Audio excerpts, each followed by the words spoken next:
এবার এই কবিতাটি যদি আমরা আমাদের দেশের যারা ওয়াইজিন বক্তা যারা আছেন তাদের কাছে যদি আবৃত্তি করতে দিই, তারা কিভাবে আবৃত্তি করবে?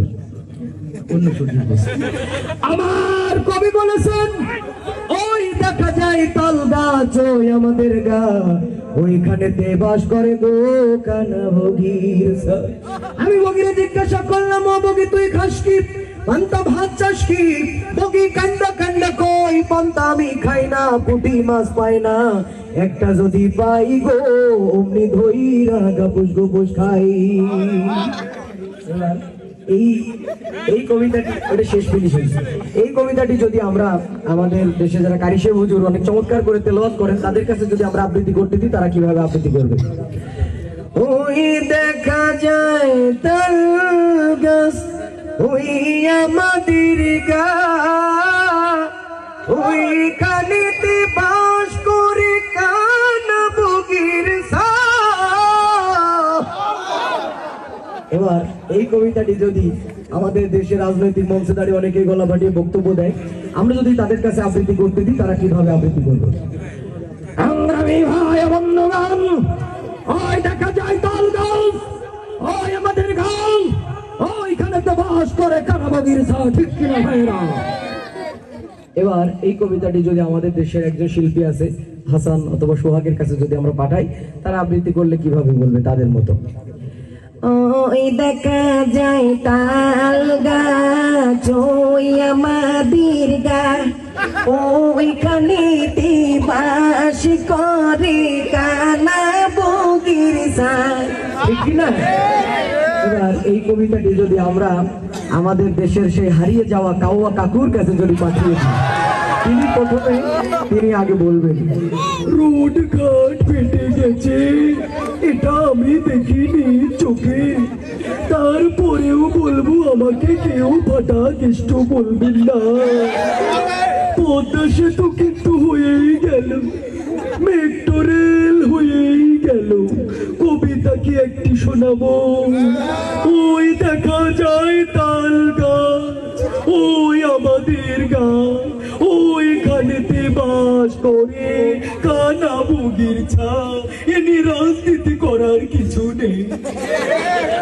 এবার এই কবিতাটি যদি আমাদের দেশনেত্রী বেগম খালেদা জিয়ার কাছে যদি আমরা পাঠাই, তিনি যদি আবৃত্তি করেন, কিভাবে আবৃত্তি করবেন? বিসমিল্লাহির রহমানির রহিম।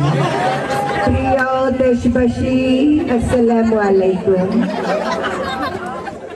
আমি আপনাদেরকে একটি কবিতা শোনাতে চাই। কবিতার নাম তাল গাছ।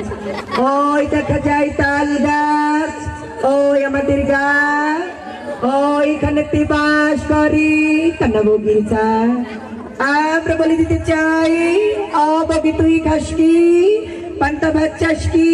বগি বলে ইনশাল্লাহ পান্তা আমি খাই না, পুঁটি মাছ পাই না, একটা যদি পাই অমনি ধরে কাপুস কুপুস খাই। ঠিক কিনা ভাইরা? এবার এই কবিতাটি যদি আমাদের দেশে যারা মুরব্বী যারা আছেন, মানে যাদের 32টা দাঁতের ভিতর 36টা দাঁতই ঝরে পড়ে গেছে, এরকম মুরব্বী লোকের কাছে যদি আবৃত্তি করতে দেওয়া হয়, তারা কিভাবে আবৃত্তি করবে? কি আরো বলবো বাপু, ওই দেখা যায় তাল গাছ ওই আমাদের গা, ওইখানে যে বাস করে বাপু কানা বগির ছা। আমি বললাম, ও বগি তুই খাইস কি? পান্তা ভাত চাস? বগি কয় পান্তা আমি খাই না, পুঁটি মাছ পাই না, ওই একটা যদি পাই অমনি ধরে কাপুস গুপুস খাই। এবার এই কবিতাটি যদি আমরা আমাদের দেশে নারী ও পুরুষের মাঝে একটা জাত আছে, নাম কি? আমাদের মাঝে আছে নাকি দু একজনের? আমরা বিশ্বাস করি নাই। তো আমরা যদি তাদের কাছে পাঠিয়ে দিই, তাহলে তারা এই কবিতাটি কিভাবে আবৃত্তি করবে? ওই দেখা যায় তাল গাছ ওই আমাদের গা, ওইখানেতে বাস করে কানা বগির ছা। ঠিক কি নাই?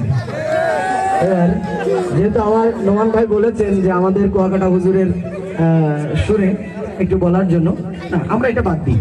অনেকে আছে না যারা কান্না করে বয়ান করে, আমাদের দেশে যারা আছে অনেক বুজুর্গরা কান্না করে বয়ান করেন অনেকেই, আমরা তাদের মতো যদি আবৃত্তি করি তাহলে কেমন শোনা যাবে? বাবারে ওই দেখা যায় তাল গাছ ওই আমাদের গা, ওইখানেতে বাস করে কানা বগির ছা। আরে আমি বগিরে জিজ্ঞাসা করলাম, ও বগি তুই খাস কি, পান্তা ভাত চাস কি? আরে বগি কান্দা কান্দা কই, পান্তা আমি খাই না, পুঁটি মাছ পাই না, একটা যদি পাই অমনি ধইরা গাপুস গুপুস খাই। ঠিক কিনা বলেন ভাইরা? আমাদের দেশ আউলিয়াদের দেশ, বিভিন্ন আউলিয়াদের দরবারে বিভিন্ন ধরনের জিকির হয়। আমাদের দেশে এক ধরনের ভণ্ডরা আছে, তাদের দরবারে এক ধরনের জিকির হয়।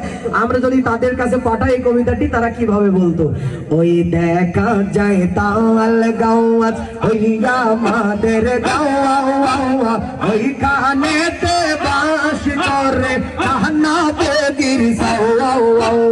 ওই দেখা যায় তাল গাওয়াত হইয়া আমাদের গাওয়া, ওই কানেতে বাস করে কান্না বগির সাওয়া।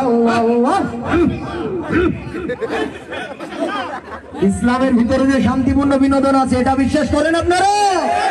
আগামীতে আরো বড় সড় আকারে প্রোগ্রাম হোক, জানতো সবাই ইনশাল্লাহ। আমাদের কলিজার টুকরা হৃদয়ের স্পন্দন, ভালোবাসার মানুষ, বিশেষ করে আমার ভালোবাসার মানুষ মাওলানা মুফতি হাবিবুর রহমান মেজবা সাহেব, তিনি অনুরোধ করেছেন। এই জন্য সর্বশেষ একটু ফিনিশিং বিনোদন হলো, কিন্তু এখন মনটাকে নরম করে আমরা একটু মায়ের গজল শুনবো। যাদের মা দুনিয়া থেকে চলে গেছে, মনটাকে নরম করে আমরা এখন একটু কষ্ট ছেড়ে দেন আমার কানে। জি।